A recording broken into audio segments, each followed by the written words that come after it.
राहुल राहुल या गरम चहा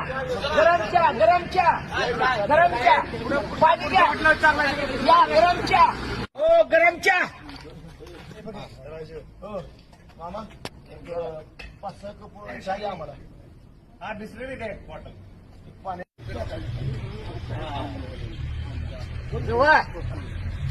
गाडी माझ्या दारा पुढे लावली तिथं च्या प्यायचा सोडून तिकडे च्या प्यायला आणि आई घालायला हट्टील टाकलंय बरे